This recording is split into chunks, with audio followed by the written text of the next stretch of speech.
Bonjour à chacun d'entre vous. Nous nous retrouvons ce matin pour avoir ce temps de communion. Nous allons bien sûr par quelques chants louer Dieu et puis comme chaque dimanche, nous écouterons bien sûr sa parole. Je vous propose tout d'abord une lecture, un psaume magnifique que nous connaissons certainement tous, c'est le psaume 100.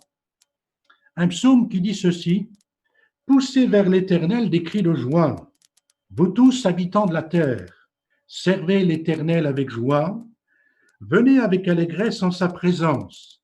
Sachez que l'Éternel est Dieu, c'est lui qui nous a fait et nous lui appartenons. Nous sommes son peuple et le troupeau de son pâturage. Entrez dans ses portes avec des louanges, dans ses parvis avec des cantiques, célébrez-le, bénissez son nom, car l'Éternel est bon, sa bonté dure toujours et sa fidélité de génération en génération. Nous voulons vraiment ce matin encore partager ensemble la communion, mais nous voulons aussi entrer dans la présence de Dieu. Je vous souhaite en tout cas un bon culte et que Dieu vous bénisse dans cette journée. Bonjour à tous, j'espère que vous allez bien ce matin. C'est toujours un plaisir de se retrouver tous ensemble pour louer notre Dieu.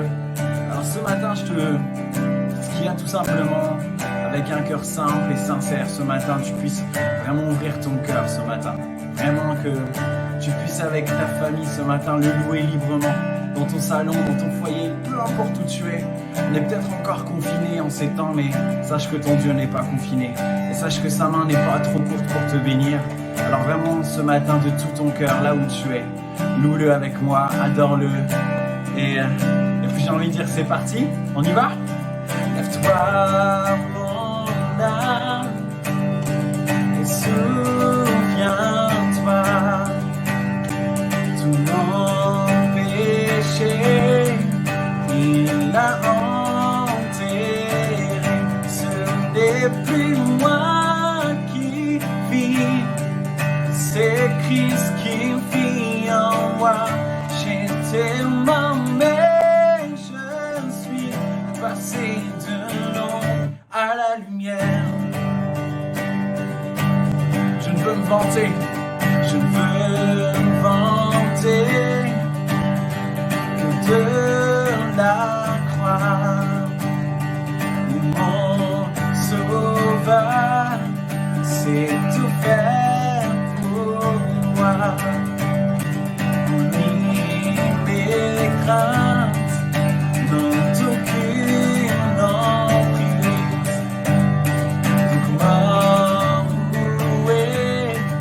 Donc où est ta victoire? Ce n'est plus moi qui vis, c'est Christ qui vit en moi. J'étais mort, mais je suis passé de l'ombre à la lumière. On va le déclarer ensemble. Tout en moi, Seigneur, tout ce qui est dans mon cœur, tout mon être veut t'adorer ce matin. Tout en moi veut t'adorer.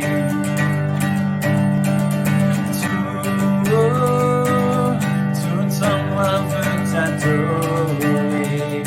Toi, Seigneur, tout en moi veut t'adorer. Et tout en moi, tout en moi veut t'adorer. Ce n'est plus moi qui vis, c'est Christ qui vit en moi. J'étais mort, mais je suis passé de l'ombre à la lumière. Alléluia. Alors là où tu es, tu commences à louer ton Dieu. Commence à l'adorer. Ouvre-lui ton cœur. Chantons tout en moi veut t'adorer. Alléluia. Tout en moi veut t'adorer. Tout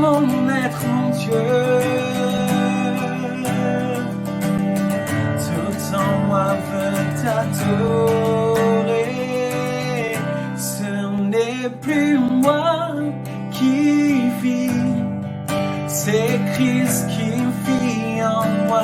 J'étais mort, mais je suis passé de l'ombre à la lumière. Alléluia. Tu transformes l'eau en vin, guéris l'aveugle de ta main, nul n'est comme toi, comme toi. Dans nos ténèbres tu brilles, dans nos ténèbres tu brilles. Amen. Tu nous redonnes de la vie, nul n'est comme toi, comme toi. Chante-le avec moi, Dieu admirable, Dieu admirable, inébranlable, ton surpasse toute puissance, Dieu de miracle, incomparable, oh Dieu, oh Dieu, oh Dieu, oh,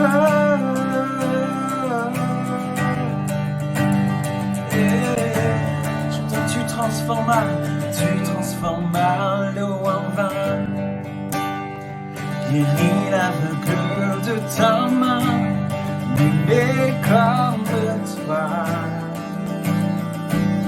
mais comme toi. Dans nos ténèbres tu brilles, dans nos ténèbres tu brilles. Tu nous redonnes la vie, nul n'est comme toi, mais comme toi. Dieu admirable, inébranlable, ton nom surpasse toute puissance, Dieu de miracle, incomparable, oh Dieu, oh Dieu, Dieu admirable, inébranlable, ton nom surpasse toute puissance, Dieu de miracle, incomparable, oh Dieu, oh Dieu. Si notre Dieu est pour nous, qui pourra nous arrêter? Et si Dieu est avec nous, qui sera contre nous? Si notre Dieu est pour nous, qui pourra nous arrêter? Et si Dieu est avec nous, qui sera contre nous? Oh, qui sera contre nous?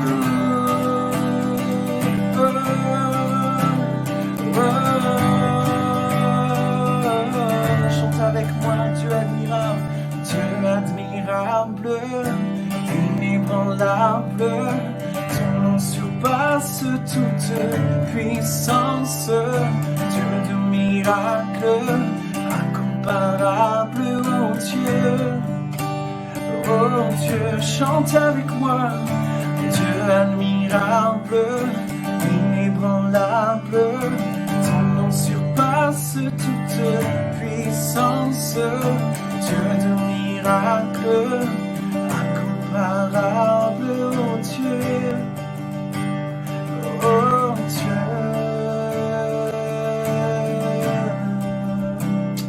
Je t'invite à élever ta voix, alléluia, offre ta louange, offre ton cœur ce matin, car il est digne d'être loué, car il est digne d'être adoré, car il est ton Dieu, alléluia, alléluia, car tu es grand Seigneur, tu es digne de louange, car nul n'est comme toi, oh Dieu.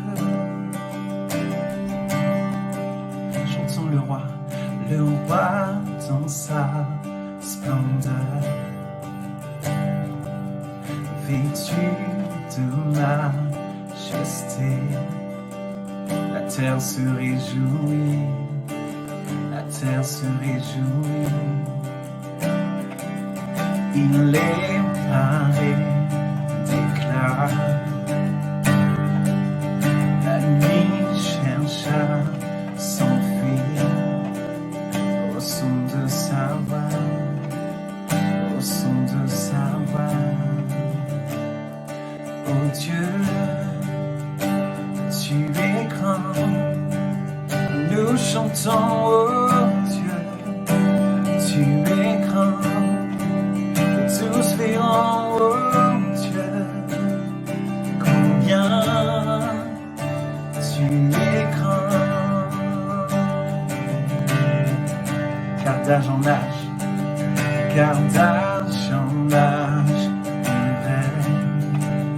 Les temps sont dans sa main. Commencement et fin, commencement et fin. Le Père, le Fils, l'Esprit, Trinité divine, l'agneau et l'agneau, l'agneau et l'agneau, chantons, oh Dieu, tu es grand. Nous chantons, oh Dieu, tu es grand. Tous verront, oh Dieu, combien tu es grand. Chantons le plus grand des noms. Tu es digne de louange. Mon cœur s'écrie, oh Dieu,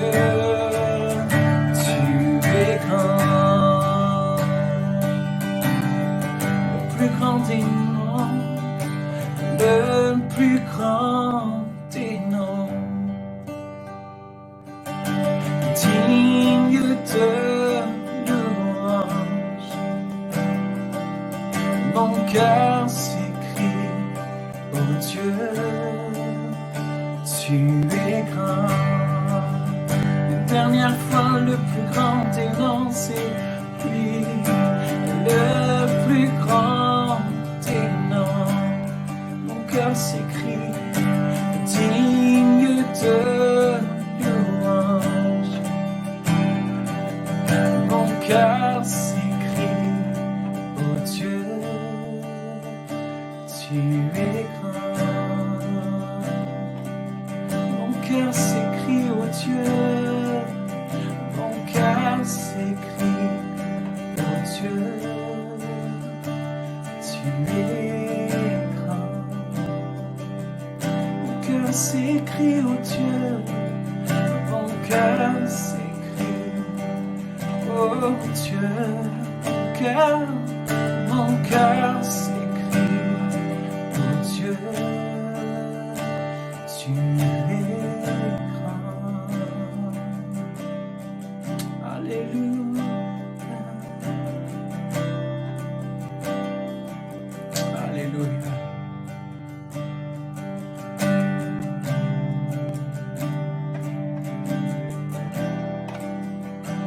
Alléluia. Louange et gloire au nom de Jésus. Alléluia.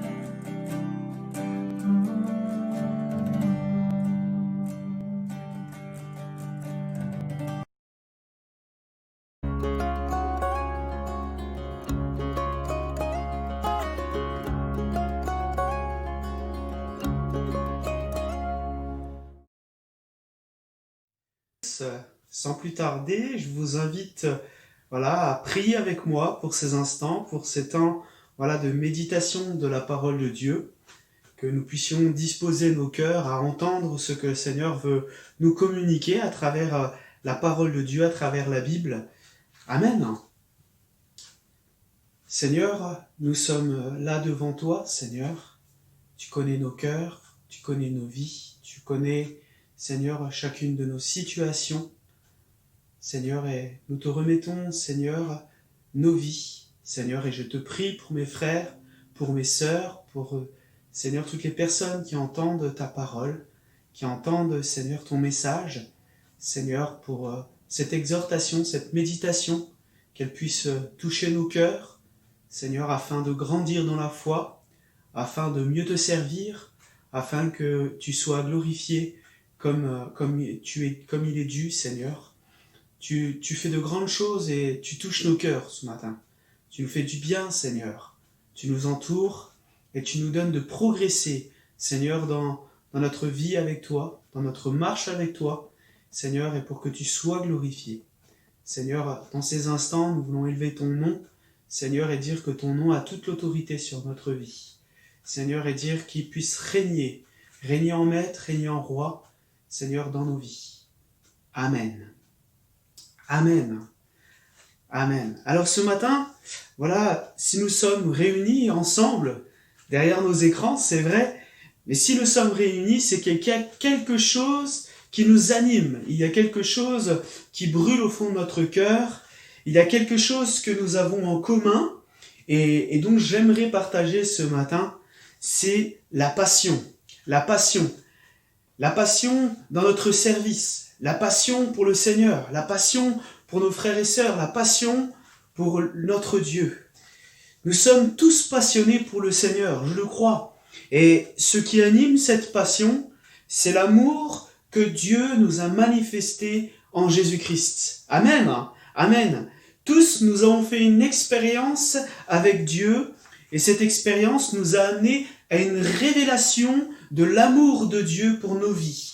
Une révélation de notre Sauveur, Jésus-Christ, qui a été cloué sur la croix, et qui s'est donné sur la croix pour prendre nos péchés.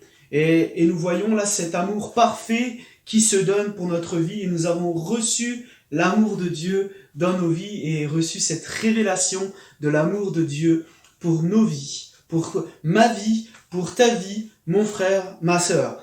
Et c'est ce qui anime notre cœur, c'est ce qui anime cette passion qui brûle dans nos cœurs.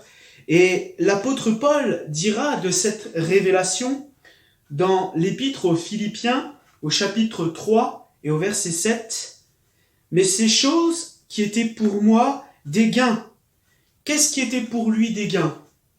C'était sa connaissance de la loi, c'était sa connaissance spirituelle qu'il avait certainement de la loi, mais c'était aussi son titre de pharisien, certainement tout son service pour le temple, tout son service dans sa religion. Et il dira qu'il regarde ces choses comme une perte à cause de Christ. Et même, je regarde toute chose comme une perte à cause de l'excellence de la connaissance de Jésus-Christ, mon Seigneur, pour lequel j'ai renoncé à tout, et je les regarde comme de la boue, afin de gagner Christ. Amen. Et il dira, et d'être trouvé en lui, non avec ma justice, celle qui vient de la loi, mais avec celle qui s'obtient par la foi en Christ. Amen. Et l'apôtre Paul, nous le savons, était un homme passionné pour l'œuvre de Dieu, passionné pour l'évangile, passionné pour le Seigneur. Et c'est un homme qui a certainement renoncé à un avenir prodigieux de pharisien, un avenir de scribe, un homme de la loi, et il a renoncé à ces choses à cause de l'excellence, de la révélation, de l'amour de Dieu dans sa vie.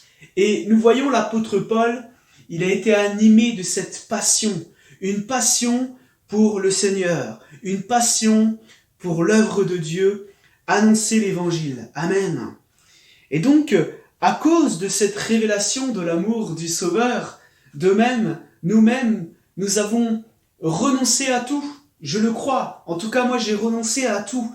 J'ai renoncé à mon ancienne vie celle du péché, celle qui m'a mené à être séparé de Dieu, d'être séparé de l'amour de Dieu. J'ai renoncé à ces choses viles, la drogue, l'alcool. J'ai renoncé à ces choses qui étaient pour moi, qui me perdaient, des choses qui me rendaient malheureuse. Et j'ai renoncé à toutes ces choses pour l'excellence de la révélation de mon Sauveur qui a été manifestée à la croix, cette révélation de l'amour de Dieu pour ma vie. Et je crois que c'est ce que nous avons fait et c'est aussi ce que le Seigneur nous invite à faire chaque jour, à vraiment être passionné et à recevoir cette révélation de son amour. La passion qui anime un homme ou une femme se voit à travers ses paroles, mais aussi à travers ses actes.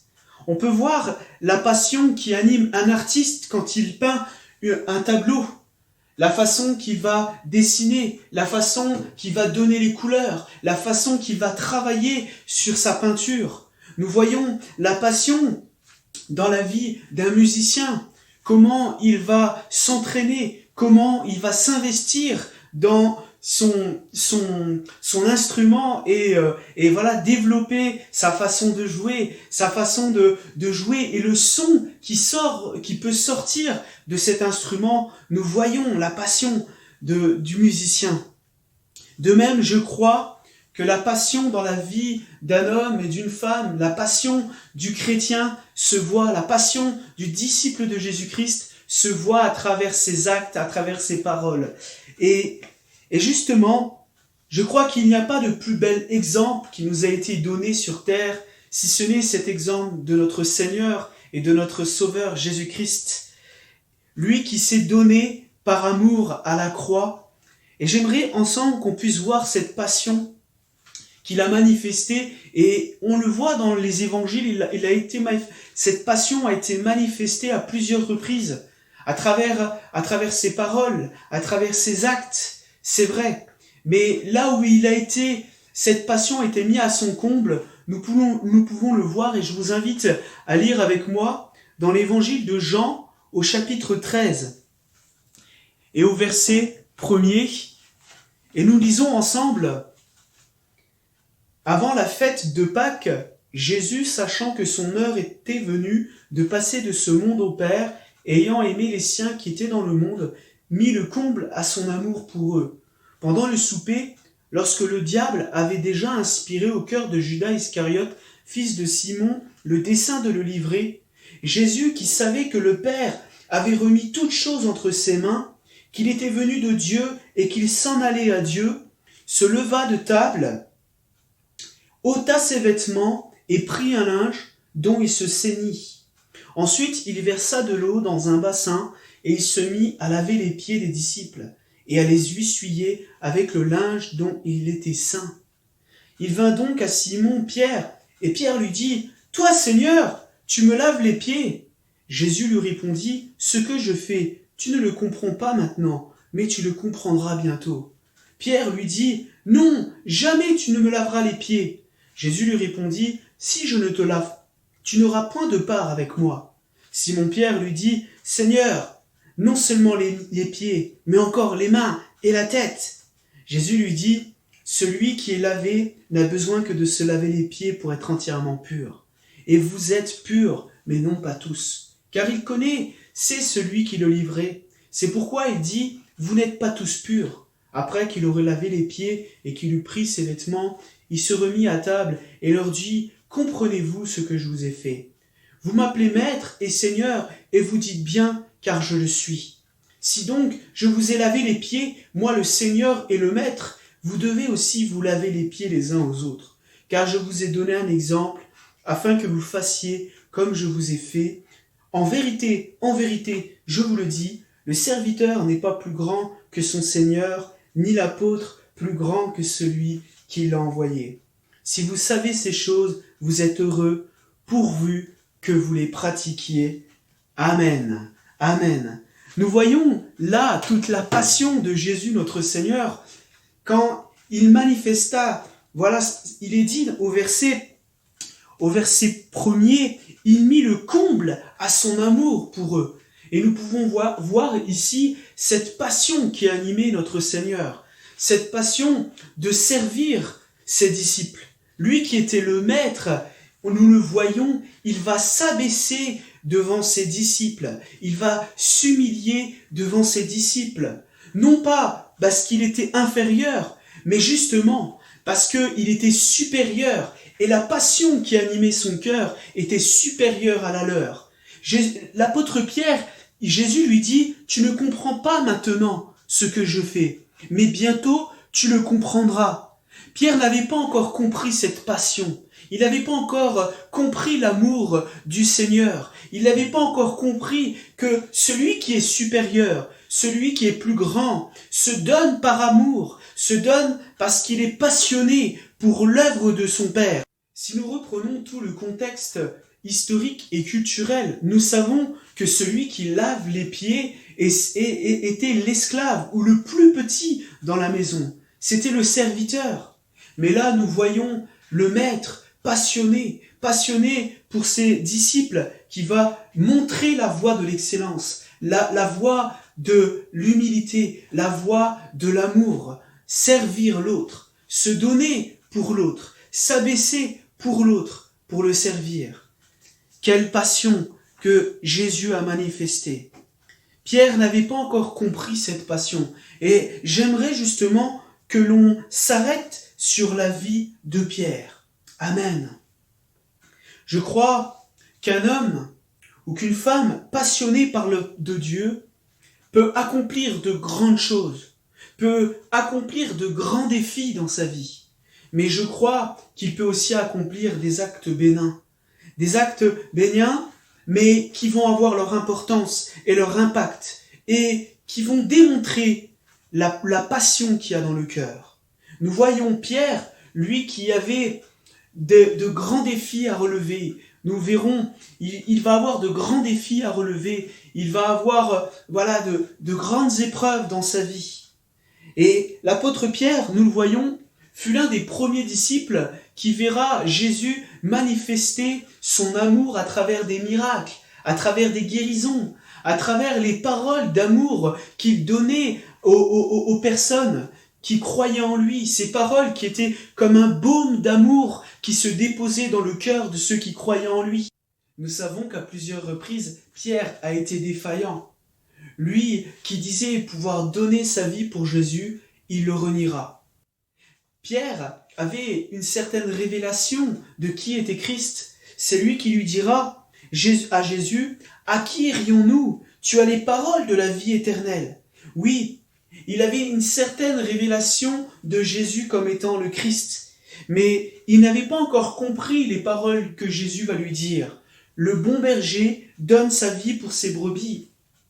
Et donc, il n'avait pas encore compris l'amour de Jésus pour sa vie. Il n'avait pas encore reçu cette passion dans son cœur. Mais nous savons que Jésus, après la résurrection, va lui confier une grande responsabilité, d'être le pasteur des brebis, de s'occuper des brebis. Jésus lui dira, « Pierre, fils de Jonas, m'aimes-tu » Et à 3 reprises, il lui dira, « Pierre, m'aimes-tu » À 3 reprises, et cela fait référence au reniement de Pierre. Pierre qui avait renié 3 fois Jésus, Jésus lui dira 3 fois, « Pierre, m'aimes-tu » Mais nous savons que l'apôtre Pierre a reçu cette révélation de la parole de Dieu. Il est dit dans un passage que Jésus ouvrit l'intelligence des disciples afin qu'ils comprennent les Écritures, afin qu'ils comprennent la loi, les prophètes et l'Évangile. Les apôtres, et donc Pierre, avant cette expérience-là, avant de voir Jésus ressuscité, avant d'avoir cette révélation parfaite de la résurrection, de la mort et de la résurrection de Jésus-Christ, ils n'avaient pas encore reçu cet amour, cette passion pour l'œuvre de Dieu. Mais ils vont comprendre. Ils vont comprendre et ils vont vivre cet amour et recevoir cet amour de Dieu pour leur vie et recevoir le pardon de leurs péchés. Jésus lui accordera une grande responsabilité, être le berger de ses brebis. J'imagine la pression qu'il devait avoir sur ses épaules. Je l'imagine vraiment avec des gouttes qui coulent de son front et tout tremblant en entendant Jésus lui dire « Paix mes brebis ». Quel grand défi qui était devant lui.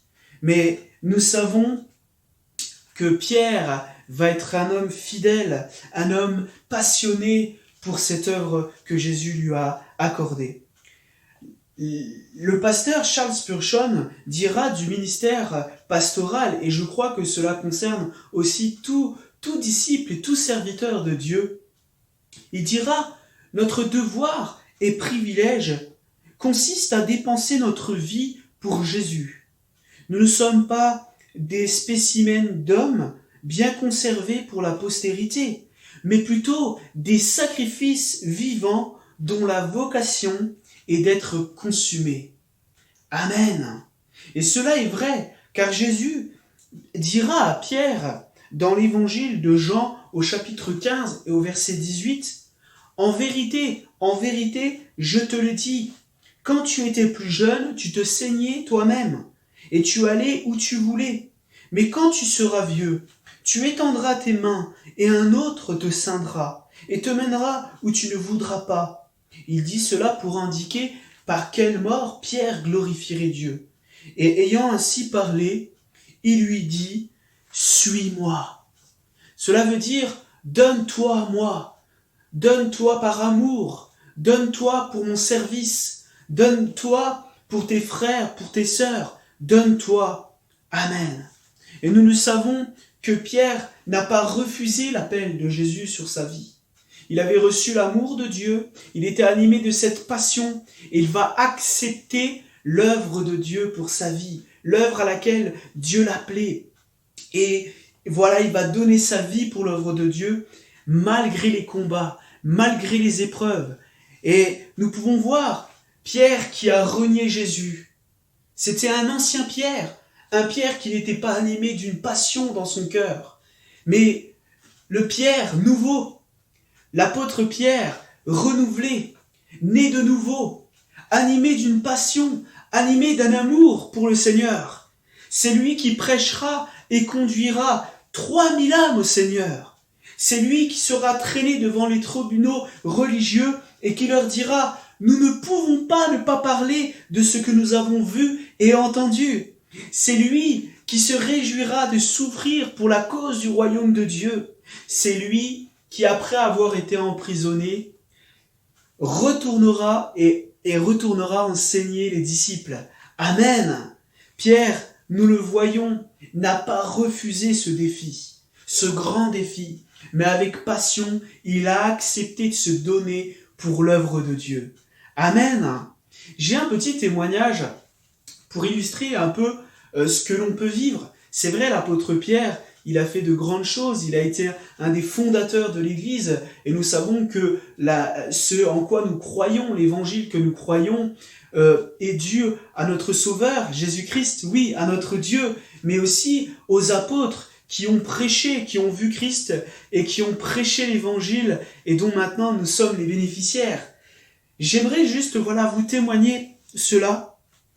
Je me rappelle alors que je servais le Seigneur, j'allais servir le Seigneur dans un camp de jeunesse. Je ne connaissais personne dans ce camp de jeunesse, je devais être animateur. Et dans l'équipe, il y avait plusieurs animateurs, il y avait un directeur, il y avait les personnes qui s'occupaient du ménage, il y avait les personnes qui s'occupaient de l'entretien, il y avait des personnes qui servaient aux cuisines. Et donc on était toute une équipe et je ne connaissais aucune de ces personnes-là, aucune. Chacun en avait pris du temps sur nos congés, c'était au mois de juillet, et chacun s'était retrouvé dans un espace pour accueillir des jeunes dans un camp de jeunesse, et on ne se connaissait pas, en tout cas moi je ne connaissais pas les personnes, mais ce qui m'a vraiment impacté, c'est cette passion qui nous animait tous. On avait tous fait une expérience avec le Seigneur qui nous avait amenés à la révélation de son amour, et nous étions tous animés de cette passion pour le Seigneur. Le but qu'on avait, c'était que des jeunes passent un bon moment, c'était 2 semaines, un bon moment, mais aussi qu'ils puissent faire des expériences avec le Seigneur. Il y avait voilà des temps de prédication, des temps de chant, des temps voilà aussi de loisirs. Il y avait des bons moments. Et dans tout cela, on voulait véhiculer et communiquer à ces jeunes l'amour que l'on avait dans notre vie, l'amour de Jésus-Christ. Et dans ces moments-là, vraiment, j'ai vu l'impact du Seigneur dans la vie de certains jeunes et vraiment, ça m'a impacté dans ma vie. C'est que, et c'est ce que je crois, c'est que quand un homme, quand une femme, quand une église est passionnée pour le Seigneur, ce que je vois, c'est que elle va s'investir, elle va se donner, elle va servir et à l'exemple de Christ qui a su voilà se dépouiller. Il a enlevé ses vêtements. À l'image de Christ qui a su s'abaisser pour servir ses disciples et laver leurs pieds. Je crois qu'une église qui voilà s'abaisse pour servir sa génération, pour servir chaque personne qui a besoin d'être servie, parce que il est important de répondre à un besoin. Là, Jésus, à travers ses pieds, qui étaient certainement très sales, Jésus va répondre à un besoin, celui de nettoyer ses pieds pour que les personnes pendant le repas soient plus à l'aise et qu'il y ait peut-être moins d'odeur.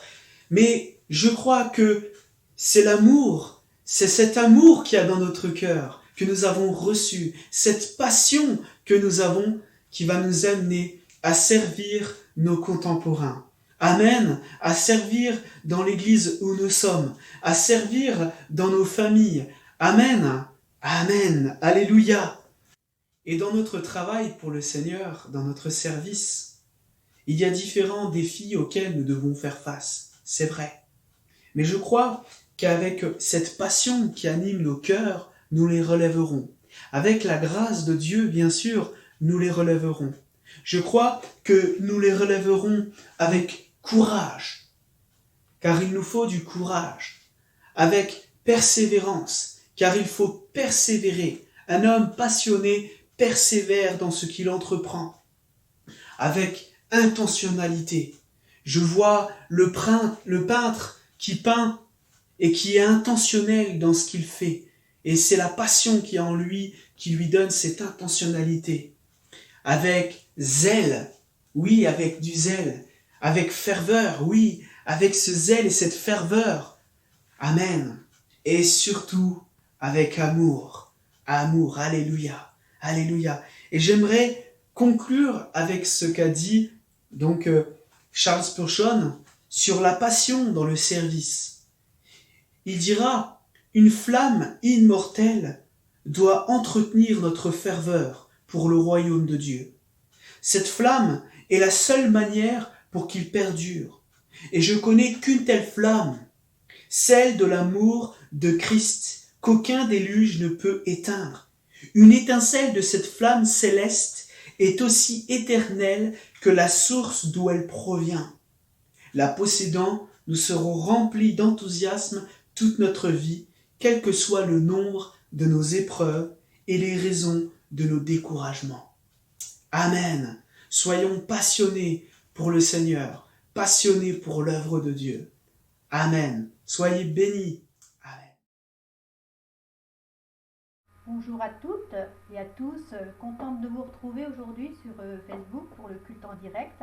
Merci encore à tous ceux qui participent au montage et puis à la prédication, aux louanges, et puis merci à tous les intervenants pour que ce culte puisse vous faire du bien. Tout d'abord aussi, une bonne fête à tous les papas, donc je les embrasse de la part de toutes les sœurs de l'église. Merci à tous ces papas. Notre prochain rendez-vous, donc mardi 23 à 18h30 pour notre réunion de prière en visio, donc toujours le même lien. Dimanche prochain, donc 10h, prochain rendez-vous sur Facebook pour un culte en direct. Et puis donc je vous demanderai une petite pensée particulière dans vos prières pour Céline qui se fait opérer demain. Donc pensez bien à elle, que tout se passe bien, puis qu'elle puisse revenir en grande forme. Et puis donc encore un bon dimanche et une bonne fête à tous les papas. On vous aime.